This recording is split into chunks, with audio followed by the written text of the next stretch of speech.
ভেনেজুয়েলার পর কোন দেশ হতে চলেছে যুক্তরাষ্ট্রের পরবর্তী টার্গেট? প্রেসিডেন্ট নিকোলাস মাদুরোকে স্থিরসহ বন্দী করার পর লাতিন আমেরিকার আকাশ জুড়ে এখন কেবল অসংস্কার কালো মেঘ। মাদুরোর পতনের পর ট্রাম্পের শিকারী দৃষ্ট এবার নিবন্ধন হয়েছে আরও বেশ কয়েকটি দেশের উপর। তার সাময়িক কথাবার্তা ও হুঁশিয়ারি থেকে স্পষ্ট ওয়াশিংটনের হিট লিস্টে জ্বলজ্বল করছে কলম্বিয়া, কিউবা এবং মেক্সিকোর নাম। এমনকি এই আগুনের আঁচ লাগতে পারে সুদূর মধ্যপ্রাচ্যের দেশ ইরানেও। ক্ষমতায় মোশনদে দ্বিতীয় মেয়াদে বসার পর ডোনাল্ড ট্রাম্প 8টি যুদ্ধ থামানোর প্রতিশ্রুতি দিয়েছিলেন, তবে বাস্তবে ঘটেছিল উল্টো ঘটনা। ভেনেজুয়েলায় সরাসরি সামরিক অভিযানের ঘোষণা দেওয়ার পর এখন প্রশ্ন উঠছে, এরপর কার পালা?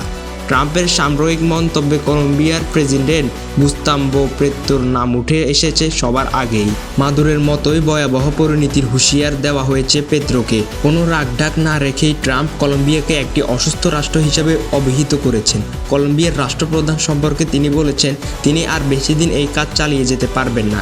কলম্বিয়ার বিরুদ্ধে সামরিক অভিযানের বিষয়টি তার কাছে বেশ লোভনীয় এবং যৌক্তিক বলে মনে হচ্ছে।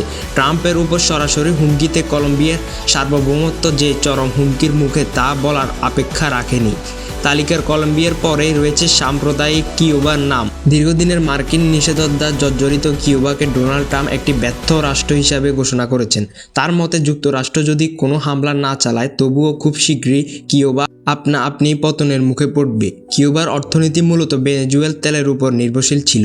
এখন ভেনেজুয়েলা মার্কিন অগ্রাসনের ফলে সেই বন্ধ পথ। ট্রাম্পের ভাষায় কিউবা পতনের পর পুরোপুরি প্রস্তুত। তাদের এখন আর কোনো আয় নেই। ভেনেজুয়েলার তেল থেকেই তাদের সব আয় আসতো। এখন তারা কিছুই পাচ্ছে না। কিউবার শাসন ব্যবস্থা পরিবর্তনের জন্য ওয়াশিংটন যে হতো পেতে আছেন তা ট্রাম্পের এই বক্তব্যে দিনের আলোর মতো পরিষ্কার। লাতিন আমেরিকার আরেক প্রতিবেশী মেক্সিকো রেহাই পাচ্ছেন না ট্রাম্পের রোষাহল থেকে। দেশটির প্রেসিডেন্ট ক্লাউদিয়া শেইনবাউম বরাবরই ট্রাম্পের কঠোর সমালোচক হিসাবে পরিচিত, কিন্তু ট্রাম্প মনে করেন দেশ চালানোর মতো যথেষ্ট দক্ষতা শেইনবাউমের নেই। মেক্সিকোর মাদক চক্র বা কার্টেলগুলোকে নিয়ন্ত্রণে আনতে মেক্সিকান সরকার ব্যর্থ, এই অজুহাত দেখিয়ে সেখানেও মার্কিন হস্তক্ষেপের হুঁশিয়ার দিয়ে রেখেছেন ট্রাম্প। তিনি দাবি করেন মেক্সিকোর প্রেসিডেন্ট নিজ দেশের মাদক চক্রগুলোকে ভয় পান, আর এই দুর্বলতার সুযোগ নিয়ে মেক্সিকোর মাটিতে মার্কিন বুটের আওয়াজ শোনা গেলে অবাক হওয়ার কিছুই থাকবে না। তবে আতঙ্কের এই ঢেউ কেবল লাতিন আমেরিকান সীমাবদ্ধ নেই, আছড়ে পড়েছে হাজার মাইল দূরে ইরানেও। আন্তর্জাতিক সম্পর্ক বিশ্লেষকরা মনে করেছেন ভেনেজুয়েলা মার্কিন আগ্রাসন আসলেই ইরানের জন্য একটি পরোক্ষ সতর্কবার্তা। ভেনেজুয়েলা এবং ইরান দুই দেশই মার্কিন বিরোধী ব্লকের শক্তিশালী মিত্র। কারাগারের পতন হলেই তেহরান সেই নিঃসঙ্গ হয়ে পড়বেন তা বলাই বাহুল্য। বিশ্লেষকদের মতে আন্তর্জাতিক আইন লঙ্ঘন করে ভেনেজুয়েলা হামলা চালানোর মাধ্যমে যুক্তরাষ্ট্র ইরানের বিরুদ্ধেও একই ধরনের পদক্ষেপ নেওয়ার পথ প্রস্তুত করল।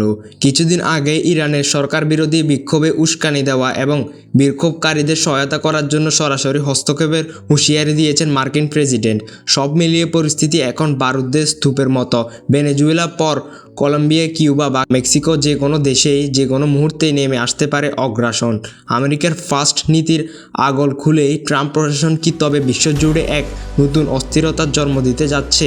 মাদুরোর বন্দিত্ব কি কেবল একটি শুরু, নাকি এক দীর্ঘমেয়াদী সাম্রাজ্যবাদী পরিকল্পনার ইঙ্গিত? এই প্রশ্নের উত্তর জানতে বিশ্ববাসীকে হয়তো খুব বেশি দিন অপেক্ষা করতে হবে না। তবে একটু নিশ্চিত, ওয়াশিংটনের পরবর্তী পদক্ষেপের দিকে এখন কাঁপমান হৃদয়ে তাকিয়ে আছেন বিশ্বের একাধিক সার্বভৌমত্ব রাষ্ট্র। ভিডিওটি আপনাদের কাছে যদি ভালো লেগে থাকে তাহলে ভিডিওতে একটা লাইক দিয়ে এবং চ্যানেলটিকে সাবস্ক্রাইব করে বেল আইকনটি অন করে দিতে পারেন। ধন্যবাদ।